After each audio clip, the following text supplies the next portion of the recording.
그래서 오늘은 천국 시민권자로 살며 믿음의 주 안에 굳게 서라 하는 말씀으로 말씀을 듣도록 하겠습니다. 첫 번째 교훈은 성도는 천국의 시민권자입니다. 빌립보서 3장 20절 말씀을 같이 한번 읽어보겠습니다.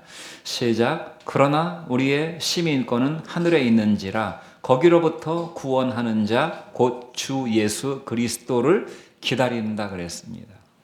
우리의 시민권은 천국에 있다고 그랬어요. 우리의 시민권은 이 땅에 있지 않고 우리의 육신의 국적은 우리의 잠깐의 일생의 삶의 국적 시민권은 대한민국에 있지만 우리가 영원히 그러니까 이 땅에서 우리는 잠시 체류하는 체류자에 불과합니다.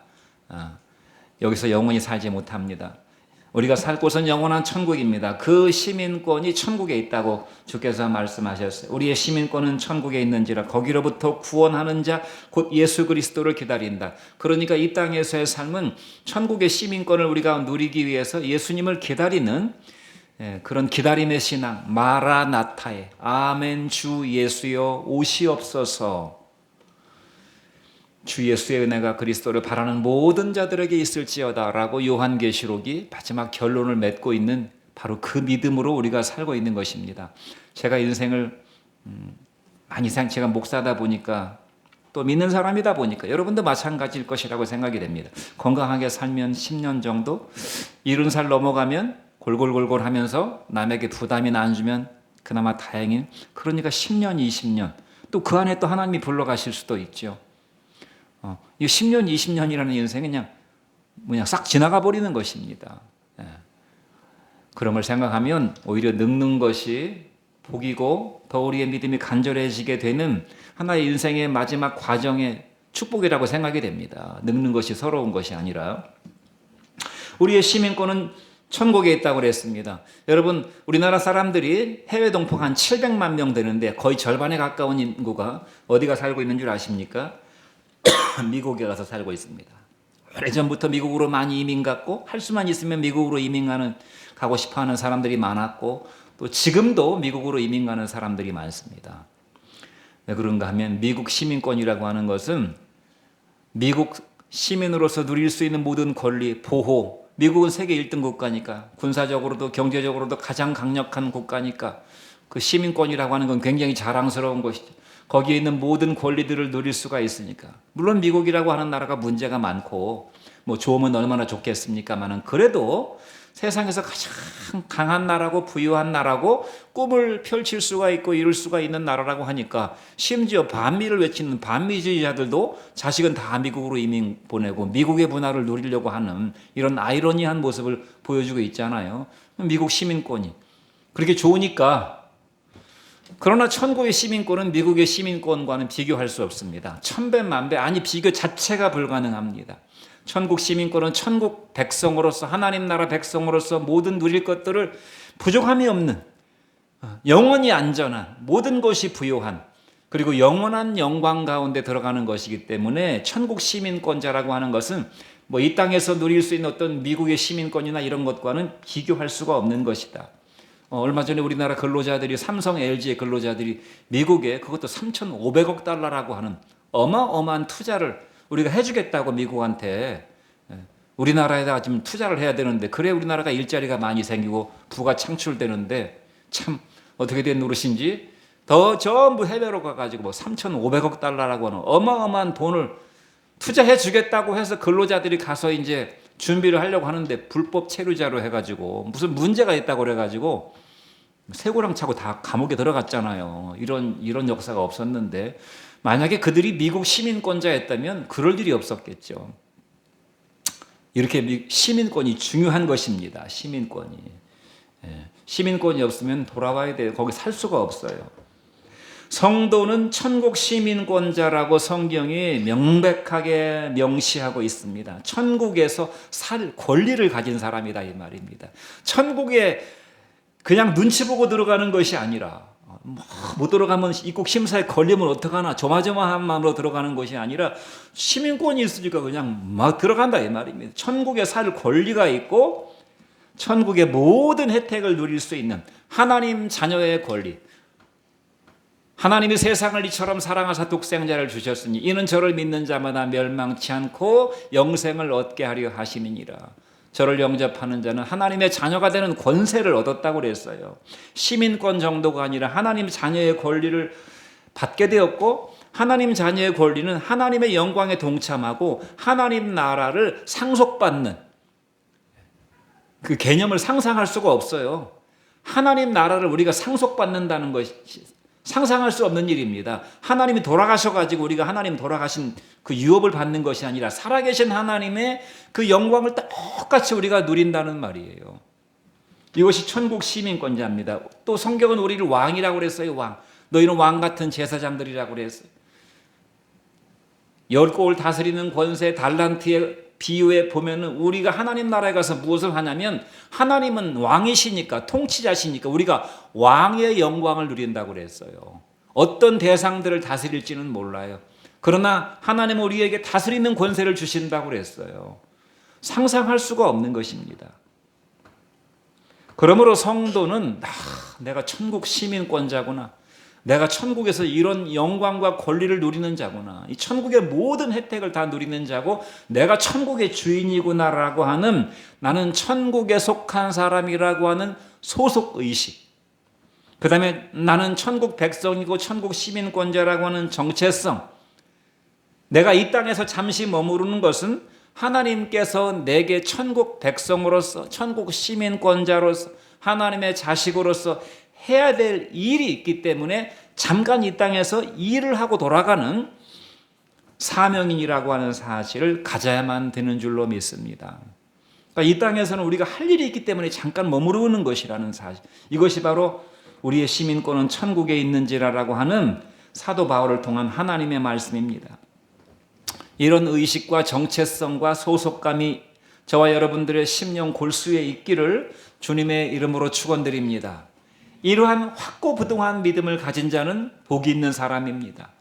자기가 누구인지 모르고, 어떤 의식이 없고, 자기 정체성을 모르고, 내 소속이 어딘지를 모르고, 내가 뭘 해야 되는지를 모르고 인생을 허둥지둥 그냥 남들 장에 가니까 나도 지게 지고 장에 간다는 옛말이 있듯이 뭔지를 모르고 남 따라가는 인생을 살아서는 안 될 것입니다.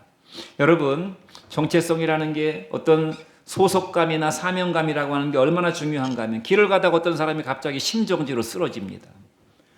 그런 사람을 제가 영상으로는 종종 보지만 겪어보진 못했는데, 제가 908동에 살 때 어떤 사람이 쓰러졌는데 이미 쓰러져 있는 사람을 몇 명이 달려들어가지고 막 인공호흡을 하고 이 흉부 압박을 하고 하는 걸 제가 봤는데, 그런 사람이 갑자기 쓰러지면 겁이 날 것입니다. 엄두가 잘 안 날 것입니다. 그런데 그런 사람이 있으면 득달같이 달려가서 막 이 심장 압박을 하고 이렇게 하는 사람들이 있어요. 보면은 대개 간호사거나 우연히 길을 지나가는 간호사거나 의사입니다.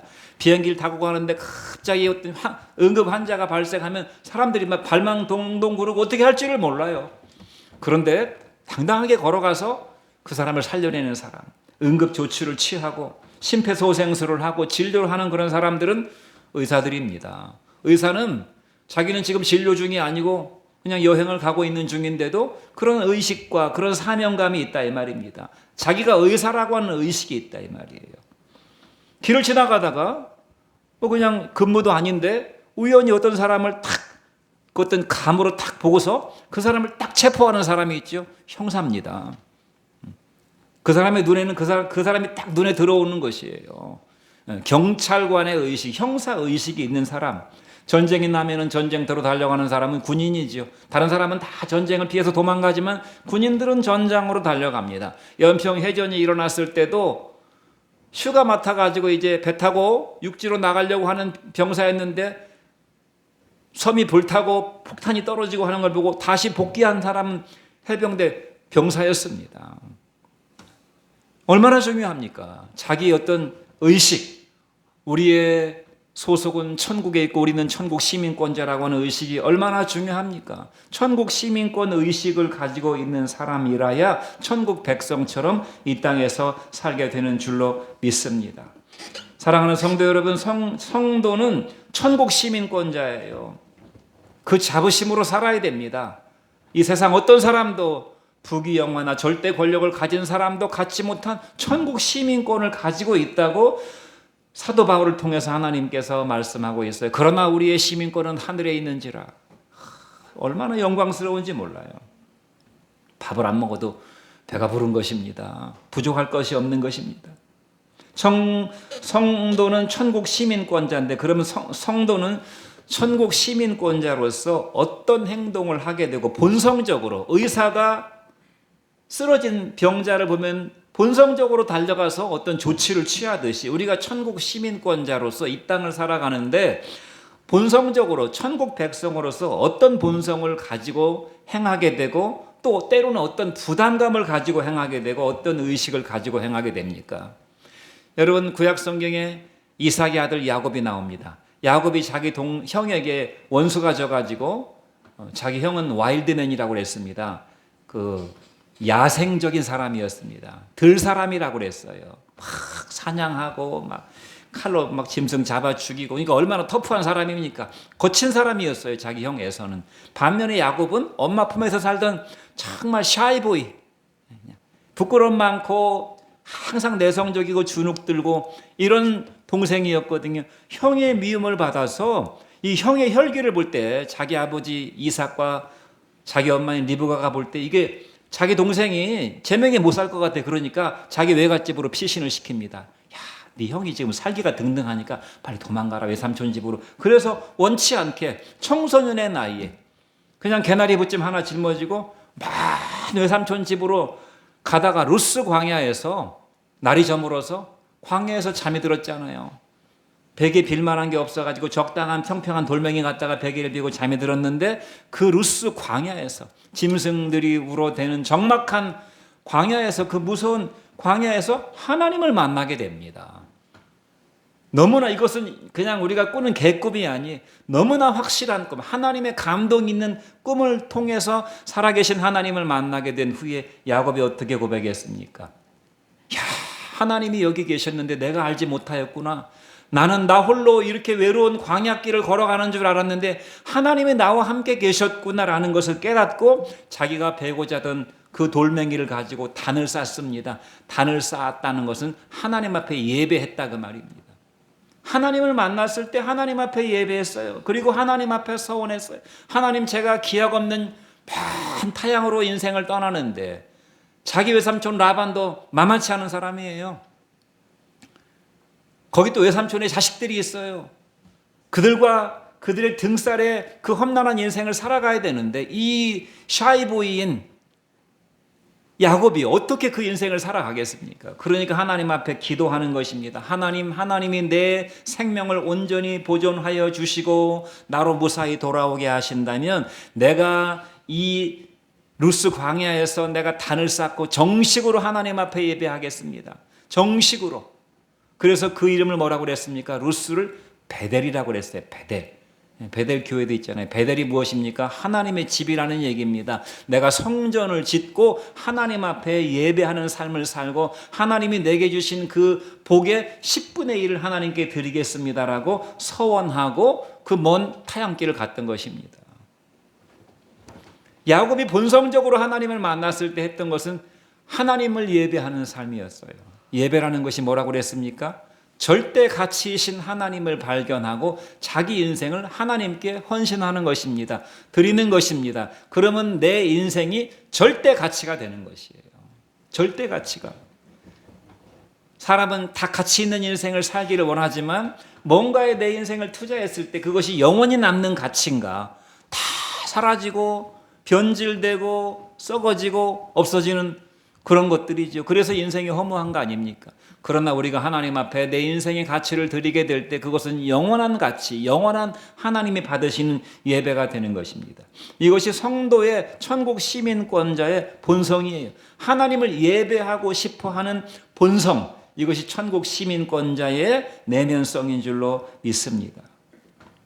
성도는 그래서 예배와 기도와 주님을 증언하는, 주님을 자랑하지 아니하고는 견딜 수 없는 전도자의 삶을 살기를 소원하게 됩니다. 주님을 예배하고 나를 뭔가에 드리고 싶어요. 나를 뭔가에 참 유익하고 가치 있는 일에 내 인생을 바치고 싶어요. 다 이런 본성들이 있어요. 하나님이 우리를 지으실 때 예배자로 지으셨기 때문에 나를 뭔가 가치 있는 일에 나를 투자하고 싶어 한다 이 말입니다. 내 시간, 내 몸, 내가 가지고 있는 어떤 물질, 재능 이것들 헛되이 쓰고 싶지 않아요. 가치 있게 살고 싶다 이 말입니다. 그런데 그 가치를 찾지 못해서 그것이 문제죠. 성도는 이 가치를 발견한 사람이에요. 그래서 감추인 보화의 비유가 나오잖아요. 감추인 보화. 그리고 하나님을 절대적으로 의지하는 기도의 삶, 주님을 자랑하지 아니하고는 견딜 수 없는 전도자의 삶, 주님의 사랑이 내 속에 있으니까 주님을 사랑함으로 다른 사람을 사랑하는 삶, 주께서 나를 섬겨주셨으니까 나도 다른 사람을 섬기고자 하는 마음을 갖게 되는 것이 우리의 본성이 되어야 됩니다. 이것은 천국의 시민권 의식을 가진 사람만이 이렇게 할 수 있어요. 어거지로 누가 시켜서 할 수 있는 것이 아닙니다. 그리고 거룩하고 아름다운 열매를 남기고 싶어요. 나는 정말 고상하게 살고 싶고 거룩하게 살고 싶고 예수님을 닮고 싶고 내 부족한 인격 속에 그리스도의 형상이 이렇게 조각되어져 가는, 다듬어져 가는 그런 인생을 살기를 소원하게 되는 줄로 믿습니다. 믿습니까? 저와 동감입니까? 그렇지 않으면 너희가 그리스도 안에 있는지, 너희가 믿음 안에 있는지 너희 자신을 돌아봐야 한다고 성경이 말씀하고 있어요. 기꺼이 성령께서 나를 다스려 주시기를, 제가 1차적으로 저를 위해서 기도하고 여러분들을 위해서 중보기도할 때 하나님 말씀이 내 속에 들어오셔서 말씀이 육화가 되게 하옵소서. 말씀이 육신이 되어 예수님이 오셨듯이, 예수님으로 오셨듯이 그 말씀이신 예수님이 내 속에 오셔서 내 인격이 예수님화 되도록, 내 육이 하나님의 말씀화 되도록 그것을 위해서 기도하고 성령의 다스림 받기를 간절히 사모하는 것입니다. 성령의 다스림을 받아서 내 속에서 사랑의 열매, 희락과 화평과 오래 참음과 자비와 양선과 충성과 온유와 절제의 열매가 맺혀지기를 간절히 바라게 되는 것입니다. 그렇지 못해서 그것이 문제지만 그런 하나님 앞에 기도하는 자는 그것이 문제될 필요가 없습니다. 문제될 것이 없습니다. 결국 그렇게 될 것이기 때문에 기꺼이 성령의 다스림 받기를 원하는 것입니다. 그리고 계속 그렇게 가기를 원하는 것이, 이런 믿음이 여러분들 속에 있기를 간절히 바랍니다. 어쩌다 한번, 주일날 한 번이 아니라 그냥 계속 성령의 다스림을 받는 삶을 살기를 소원하게 되는 것이 천국 시민권자로서의 내면성이라고 말입니다. 그래야만 우리가 온전한 믿음에 이를 수가 있습니다. 내가 온전한 것 같이 너희도 온전하라고 그랬잖아요. 우리가 어떻게 온전할 수 있습니까? 우리가 어떻게 완전할 수가 있어요? 믿음으로 살려고 아무리 발버둥을 쳐도 또 넘어져 있는 자신을 발견할 때가 종종 있는데 우리가 어떻게 온전할 수 있습니까? 열심히 믿음으로 살다가 또 넘어지게 되는 자신을 발견하게 되잖아요. 어떻게 우리가 온전에 이를 수가 있습니까? 하나님이 온전하신 것처럼 어떻게 우리가 완전한 사람이 될 수 있는가? 여러분, 연어 있잖아요. 연어. 살아있는 연어는 그 거센 물결을 거슬러서 참 불가능해 보이는 자기가 태어난 곳으로, 자기 본향으로 돌아갑니다. 살아있는 연어는. 그와 같은 것이, 생명이 있다면, 우리 속에 그리스도의 생명이 있다면 우리가 완전에 이를 수가 있다는 것입니다. 어떻게 완전에 이를 수가 있습니까? 그것이 영원으로 이어지는 것이기 때문에. 그러니까 살아있는 새우는 결코 해변가에 밀려 떠내려오지 않지만 죽은 고래는 해변가에 밀려 떠내려오는 것입니다. 우리에게 그리스도의 생명이 있는 사람은 절대 포기하지 않아요. 거룩을 향한 소원을 그래봐야 인생이 거기서 거기지 뭐. 믿음으로 산다고 하고 교회 다닌다고 해봐야 다 거기서 거기지. 뭐 얼마나 특별하겠어. 뭐 얼마나 우리의 믿음이 성장하고 성숙하겠어. 많은 사람들이 이렇게 생각하기 때문에 거룩을 향한 소원 자체를 갖지를 않아요. 그것이 문제라고 말입니다. 늙어 죽을 때까지 우리가 살아있다는 증거는 무엇입니까? 거룩하게 살고 싶은 거예요. 주님 말씀대로 살고 싶은 거예요. 영원한 하나님 나라를 소망하게 되는 것이에요. 히브리서 2장 1절 말씀을 같이 한번 읽어보겠습니다. 시작. 그러므로 모든 들은 것을 우리가 더욱 간절히 삼갈지니 혹 흘러 떠내려갈까 염려하노라. 그러므로 들은 모든 것, 하나님의 말씀을 더욱 간절히 삼간다는 것, 절박함을 가지고 필사적으로 그것을 주의한다 그 말입니다. 삼가한다는 말은 계속 그것을 생각하고 의식한다는 말이잖아요.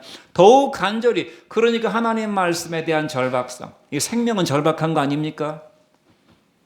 끝까지 살려고 이 주먹을 움켜쥐잖아요. 그러나 생명이 끊어져 버리면 탁 놓게 되는 것입니다. 절박감이 다 사라진 것이 죽은 고래처럼 떠밀려 가는 것입니다.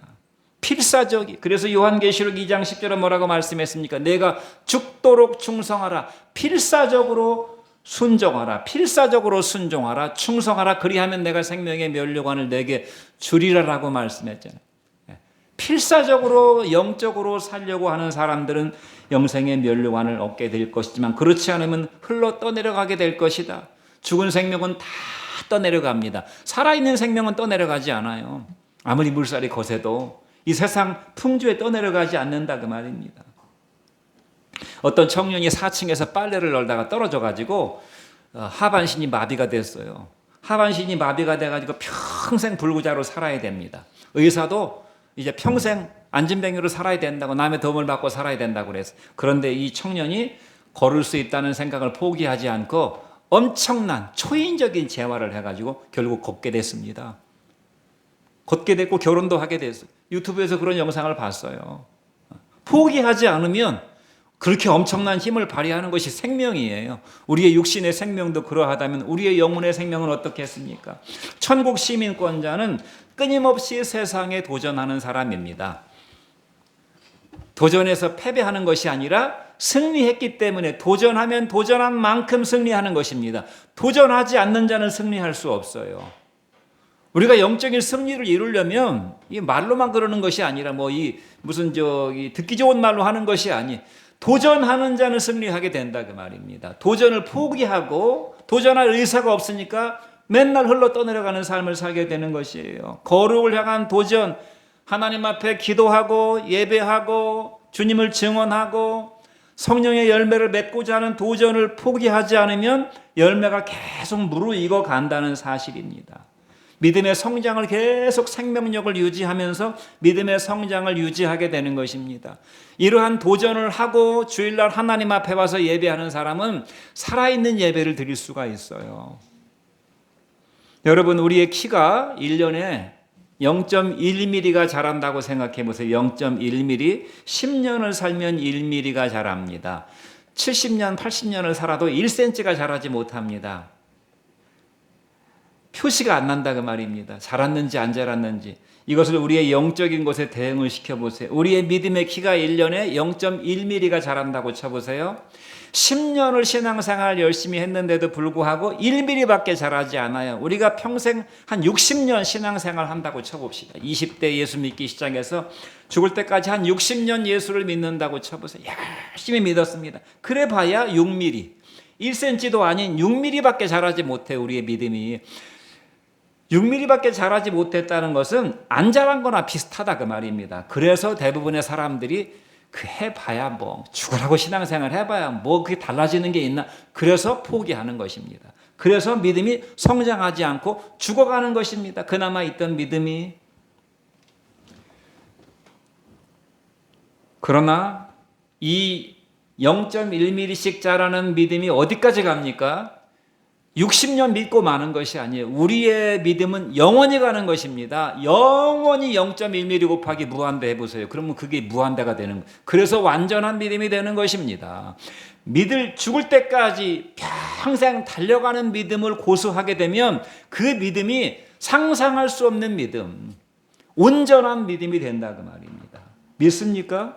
우리의 믿음은 죽을 때까지만 하고 끝나는 것이 아니에요. 우리가 믿음으로 살면 믿음으로 죽을 것이고 그 믿음은 영원히 간다 그 말입니다. 그러니까 여러분 속에 있는 믿음의 어떤 분투를 사소한 것으로 여기시면 안 돼요. 무시하는 마음을 가지면 안 됩니다.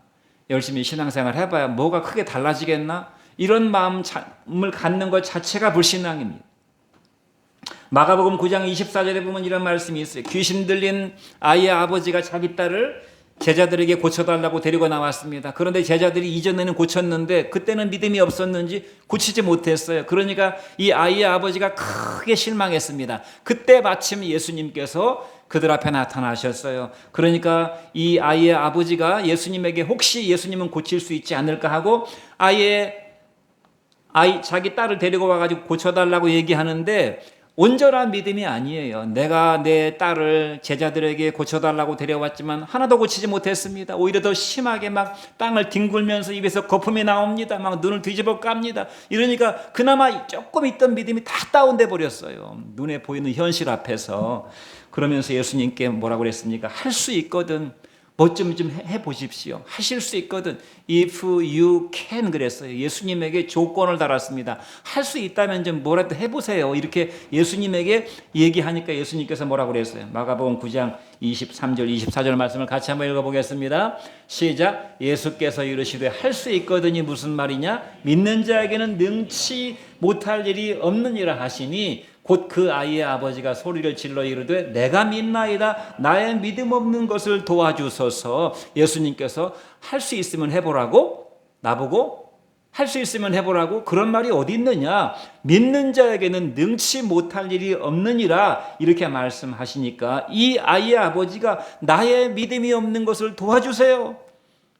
예수님 나는 믿음이 요만큼밖에 없고 요 믿음마저도 요동칠 때가 많습니다. 믿음이 있다 없다 왔다 갔다 할 때가 참 많습니다. 나의 믿음이 요것밖에 안 되는 것을 도와주세요. 내 믿음을 도와주세요. 나 먹고 살 것을 도와주세요. 내 건강을 도와주세요 하는 것도 중요하지만 정말 우리가 기도할 것은 무엇입니까? 나의 믿음이 없는 것을 도와주세요. 내가 교회를 20년을 다녔는데 믿음이 요거밖에 안 되고 예배 시간도 지겨워서 꾸벅꾸벅 졸 때가 많습니다. 말씀이 하나도 귀에 들어오지 않고 머릿속은 항상 다른 생각으로 가득 차 있습니다. 그럴 수 있단 말이에요. 예배가 하나도 감격이 아니에요. 그러면 주님 나의 믿음이 이것밖에 안 되는데 나의 믿음 없는 걸 도와주세요. 이렇게 기도해야 된다 이 말입니다. 믿음을 소원하면 반드시 주님은 믿음을 주실 것입니다. 믿음 갖기를 소원한 0.1mm라도 1년에 0.1mm의 믿음이라도 내가 믿음이 성장하기를 원합니다라고 기도해야 될 것입니다. 요한복음 20장 27절에서는 예수님께서 도마에게 12 제자였던 도마에게 예수님이 살아계셨을 때 육체로 살아계셨을 때 내가 대제사장들과 서기관들과 사두개인들에게 붙잡혀서 능욕을 당하고 십자가에서 죽임을 당하고 3일 만에 살아나야 될 것이라고 하신 예수님의 말씀을 귀담아 듣지 않았던 도마. 그래서 예수님이 살아나셨다고 하는 증언자들의 증언을 나는 예수님을 내가 직접 내 눈으로 보고 내 손으로 만져보기 전에는 내가 믿을 수가 없다. 그렇게 했던 도마에게 예수님께서 나타나셔서 뭐라고 그랬습니까? 너는 나를 본고로 믿느냐? 보지 못하고 믿는 자들이 복이 있도다 그랬어요. 그러면서 뭐라고 그랬어요? 믿음 없는 자가 되지 말고 믿는 자가 되거라. 믿음 없는 자가 되지 말고 믿는 자가 되라고 말씀하셨어요. 에베소서 4장 13절은 너희의 믿음이 장성한 분량에 이르기를 원한다고. 우리의 육체는 성장했다가 결국은 점점 키가 쪼그라들고 모든 것들이 쪼그라들어서 허리는 굽어지고 다 쪼그라들어서 앙상하게 볼품없이 늙어가지만 우리의 믿음은 영원히 성장한다 이 말입니다. 우리가 육체가 끝날 때까지 우리의 믿음의 분량이 막 성장하다가 영원 속에 들어가면 무한대로 커져버리게 되는 것이죠. 믿습니까? 그러므로 믿음이 성장하기를 소원하는 여러분 되시기를 바랍니다. 하나님의 나라는 끊임없는 성장과 중단 없는 도전입니다. 마가복음 4장 28절 말씀을 같이 한번 읽어보겠습니다. 시작. 땅이 스스로 열매를 맺되 처음에는 싹이요 다음에는 이삭이요 그 다음에는 이삭의 충실한 곡식이라. 하나님 나라의 비유를 어떤 사람이 땅에다 씨를 갖다 뿌렸습니다. 그 땅이 열매를 맺는데 처음에는 싹이 납니다. 그 다음에는 이삭이 팹니다. 그 다음에는 충실한 곡식이 맺혀지게 되고 그 다음에 추수해서 영원한 천국 창고에 들어가게 되는 것입니다. 이것이 주는 교훈이 무엇입니까? 땅에 씨를 뿌리고 나면 이게 언제 나올지 알 수가 없어요. 그냥 그 다음날 가봤는데 금방 싹이 나오지 않습니다.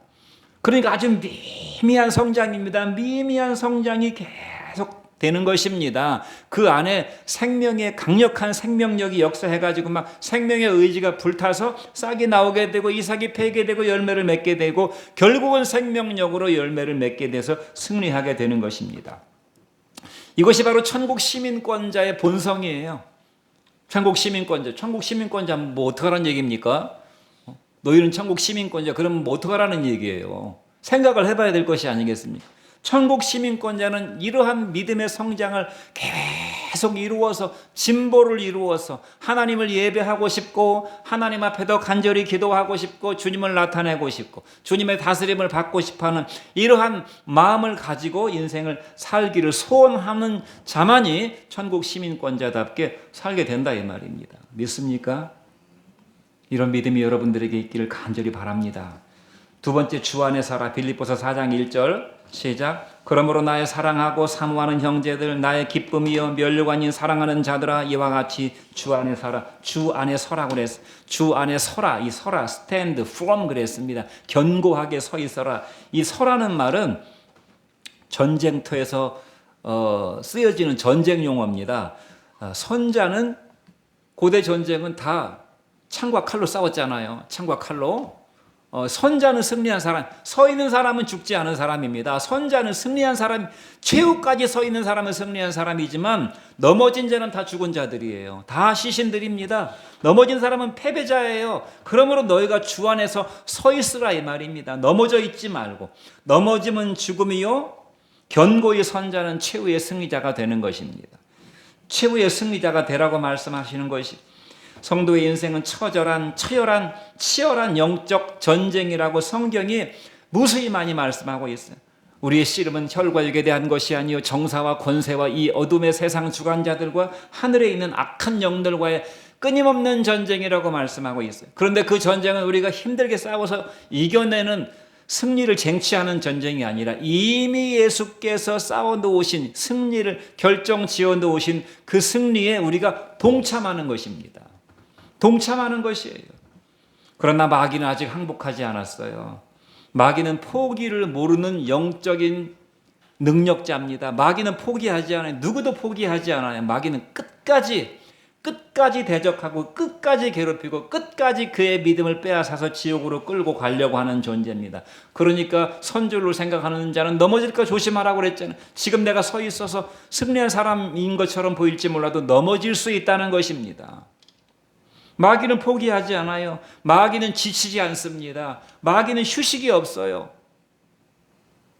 마귀의 싸움은 무엇입니까? 죄의 유혹과 미혹으로, 돈과 권력으로, 명예와 인기로, 사람의 감정과 자존심, 혈기와 오기를 부추겨가지고 그를 계속 죄악으로 끌고 가고 그의 믿음을 약화시켜서 멸망으로 끌고 가려고 하는 것입니다. 그래서 믿음으로 살지 못하도록, 하나님 뜻대로 살지 못하도록, 하나님을 기쁘게 하지 못하도록 만들려고 하는 것이 마귀의 역사입니다.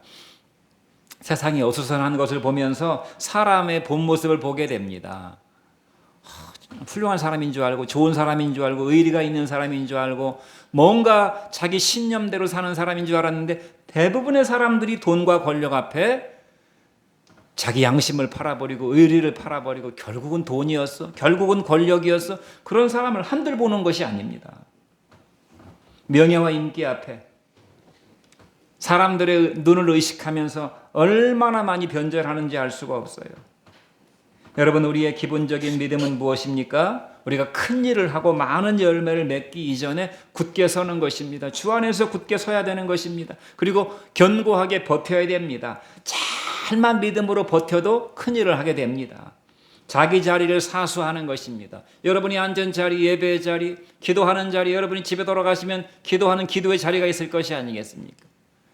차 운전석에 앉아서 기도할 수도 있고, 심지어는 화장실에 앉아서 볼일을 볼 때도 기도할 수가 있고, 조용한 시간에, 밤늦은 시간에, 밤에 골방에서 기도할 수도 있고, 주님을 나타내는 전도자의 자리, 사랑과 섬김의 자리에 굳게 서서 그 자리를 사수하는 것입니다. 마태복음 11장 6절 말씀을 보십시오. 같이 읽어보겠습니다. 시작. 누구든지 나로 말미암아 실족하지 아니하는 자는 복이 있도다 그랬어요. 세례 요한도 실족할 뻔했어요. 예수님께서 오셔서 주님의 복음을 전파하실 때 세례 요한이 먼저 딱 준비하는 준비자 역할을 감당했습니다. 그런데 예수님께서 자기가 예수님의 선지자로서, 선구자로서의 역할을 하다가 감옥에 갇히게 됐는데 예수님이 면회도 안 오시는 거예요. 별로 관심이 없는 것처럼 보인다 이 말입니다. 예수님을 막 드러내고 보라 세상 죄를 지고 가는 하나님의 어린 양이로다 하면서 예수님을 세상에 드러내기 위해서 말하자면 예수님의 그 준비, 어떤 메인 이벤트의 준비자로서 준비를 다 해놨더니 예수님께서 복음을 전파하시는데 자기가 붙잡혀가지고 감옥에 갇혀도 죽을 그런 상황이 처했는데도 예수님 면회도 한 번 안 오시는 거다 이 말입니다. 그러니까 세리요한이 시험에 들었어요. 그래서 자기 제자들을 시켜서 야 정말 저분이 예수님 구원자 맞냐 하고 예수님에게 알아보러 보냈다 그 말입니다. 그때 예수님께서 하신 말씀이 누구든지 나로 말미암아 실족하지 아니하는 자는 복이 있도다. 내가 하는 말과 내가 하는 일을 보고 세례 요한에게 가서 전해주라고 그랬어요. 예수님이 하신 말씀과 예수님이 하신 그 사역을 보고서 믿으라는 것입니다. 나머지 것들은 문제가 안 된다는 것이, 네가 감옥에 갇혀서 죽을 수도 있고 나올 수도 있지만 그것은 문제가 안 된다는 것입니다. 사람들은 내가 죽게 되면 갑자기 상황이 뭐 근본적으로 달라진 것처럼 마음이 변하기 시작합니다. 내게 무슨 문제가 생기면 근본 진리가 달라진 것처럼, 하나님이 돌아가신 것처럼, 세상이 절단나는 것처럼 그렇게 요동치는데 예수님의 말씀과 예수님이 하신 일은 불변이에요. 내가 하고 있는 일과 내가 증거하고 있는 복음을 세례 요한에게 가서 전해주거라 그렇게 말씀했다 이 말입니다. 그러므로 누구든지 나로 말미암아 실족하지 아니하는 자는 복이 있도다라고 말씀하셨어요. 여러분 실족하는 것이 얼마나 위험합니까? 등산 갔다가 실족하면 실족사를 하게 되는 것입니다. 등산은 위험하기 때문에 험한 등산로를 걸어갈 때 실족하는 것은 큰 문제입니다.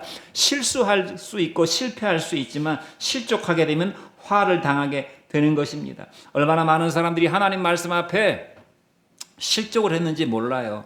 제가 크지 않은 목회, 많은 사람들을 만나보지 못한 얼마 안 되는 목회했지만 그 와중에도 하나님의 말씀, 결국은 사람이 인생 살다가 이런저런 문제가 수도 없이 생기잖아요. 교회 안에서도 문제가 생기고 가정에서도 문제가 생기고 많은 문제가 생깁니다. 큰일이 생깁니다. 그때 하나님 말씀으로 최종적으로 권면을 합니다. 설교 시간에 하나님 말씀을 전해주기도 하고 개인적으로 말씀을 전해주기도 하고 말씀으로 권면합니다. 그러나 그 말씀을 받아들이지 않고 말씀을 박차고 나가는 사람들이 상당히 많이 있었어요. 돈 때문에, 돈 문제 앞에서 자기 감정, 자기 자존심, 자기가 믿고 있는 어떤 신념, 그것이 그렇게 중요해가지고 박차고 나간 사람들이 많이 있었다 이 말입니다. 안타까운 노릇입니다. 주님은 우리에게 어떤 사람에게는 걸려 넘어지는 스캠들이 되고 어떤 사람에게는 반석이 되는 분이라고 말씀하셨어요. 내 말씀에 걸려 넘어지지 않는 사람은 복이 있다고 그래서 어떤 사람은 주님의 말씀에 걸림이 돼가지고 넘어지는 사람이 있어요. 그러나 어떤 사람은 그 말씀을 반석처럼 딛고 서서 거기에 영생의 집을 짓는 사람이 있다고 말씀했습니다. 말씀이 여러분들의 인생의 반석, 파운데이션, 토대가 되기를 주님의 이름으로 축원드립니다. 주님 말씀 참 부담되는데 부담이 되지요. 부담이 되지요. 내 본성은 내 마음대로 살고 싶은 본성이 있기 때문에. 그러나 주님의 말씀 앞에 내 인생의 발을 굳게 디디면 그 주님의 말씀이 내 인생의 영원한 만세 반석, 영생의 반석이 되는 줄로 믿습니다. 마지막으로 같은 마음을 품으라. 빌립보서 4장 2절 말씀입니다. 시작. 내가 유오디아를 권하고 순두개를 권하노니 주 안에서 같은 마음을 품으라. 같은 마음은 그리스도의 마음으로만 같은 마음이 될 수 있습니다. 너희 안에 이 마음을 품으라. 곧 그리스도 예수의 마음이니 그는 근본 하나님의 본체시나 하나님과 동등됨을 취할 것으로 여기지 아니하시고 오히려 자기를 비어 종의 형체를 가져 사람들과 같이 되셨고 사람의 모양으로 나타나셨으며 자기를 낮추시고 죽기까지 복종하셨으니 그 십자가의 죽으심이라. 그러므로 하나님의 그를 지극히 높여 모든 무릎을 예수의 이름 앞에 꿇게 하시고 하나님 아버지께 영광을 돌리게 하셨다고. 그러니까 승리의 전 과정을 다 예수님께서 이렇게 파노라마처럼 다 보여주셨어요. 이 그리스도의 마음을 가지라고 하는 것인데 핵심은 무엇입니까? 내게 주어진 권리를 다 쓰지 않는 것입니다. 내게 주어진 권리를 포기하는 것입니다. 하나님의 영광을 위해서, 하나님의 뜻을 위해서 낮아지고 섬기고 순종하는 삶을 사는 것입니다. 사람은 다 천차만별입니다. 교회 안에도 천차만별입니다. 생각이 다르고 뜻이 다르고 감정과 가치가 다르고 취미가 다르고 기호가 다르고 말투가 다르고 배경이 다르고 지식이 다르고 정치 신념도 달라요. 진보, 보수, 좌파, 우파 다릅니다. 능력이 다르고 재능이 다르고 환경과 조건이 다르고 내 마음 같은 사람은 세상에 없어요. 내 마음 같은 사람. 마음이 다르기 때문에 분쟁이 있고 다툼이 있게 되는 것입니다. 교회 안에도 마찬가지예요. 마음이 달라요. 그러나 우리가 어떻게 같은 마음을 가질 수가 있습니까? 이런 것들이 다 다르다는 것을 인정하고 예수 중심 예수의 마음을 앞세우면 다른 모든 것들은 별로 큰 차이가 아니라는 사실을 알게 돼요. 예수 중심 예수의 마음을 갖게 되면 예수님도 하나님의 아들이시지만 자기를 비워내셔서 자기를 포기하셔서 자기 권리를 다 포기하셔서 하나님의 뜻에 순종하셔서 나를 구원하셨고 나를 섬겨주셨고 하나님 말씀에 순종하심으로 부활의 영광에 이르셨구나라는 이 예수의 마음을 갖게 되면 소소한 차이들은 아무 문제가 안 된다 이 말입니다. 여러분 병자가 건강이 최우선 아닙니까? 병자가 환자복을 노란 환자복을 입든 뭐 하얀 환자복을 입든 줄무늬 환자복을 입든 그게 무슨 중요한 문제가 됩니까? 건강 앞에. 내가 지금 생명을 얻고 건강을 회복해야 되는 문제 앞에 환자복 가지고 서로 싸우겠습니까? 아무 문제가 안 되는 것이에요. 예수의 마음을 먹고 예수님 중심으로 살기로 작정하면 저 사람하고 나하고 다른 것이 다를 수 있지 얼마든지. 뭘 그걸 가지고 다투고 싸우고 네가 옳으니 내가 옳으니를 하냐 그 말입니다. 예수님의 마음을 마음에 품지 않으면 그 차이가 두드러지게 나타나게 되는 것이 두드러지게 큰 거 앞에는 작은 것은 아무 문제가 안 돼요. 하나님의 나라와 하나님의 의를 구하는 자에게는 이 땅에서의 작은 차이가 아무 문제가 안 되는 것입니다. 큰 것이 없으니까 작은 거 가지고 싸우는 거예요. 작은 거 가지고. 주님의 몸을 위하고 주님의 교회를 위하는 사람들은 내 감정, 내 생각을 앞세우지 않기 때문에 서로 달라도 오히려 다른 것을 받아들임으로써 하모니를 이루어서 더 아름다운 공동체를 만들어 갈 수가 있는 것입니다. 사랑하는 성도 여러분, 예수의 마음을 앞세우고 예수의 영을 여러분의 심령 중심에 새기고 말씀을 붙잡고 주님의 교회를 위해서 인생을 살아감으로써 같은 마음을 평생 동안 품고 가시는 저와 여러분 되기를 주의 이름으로 축원드립니다. 기도하겠습니다.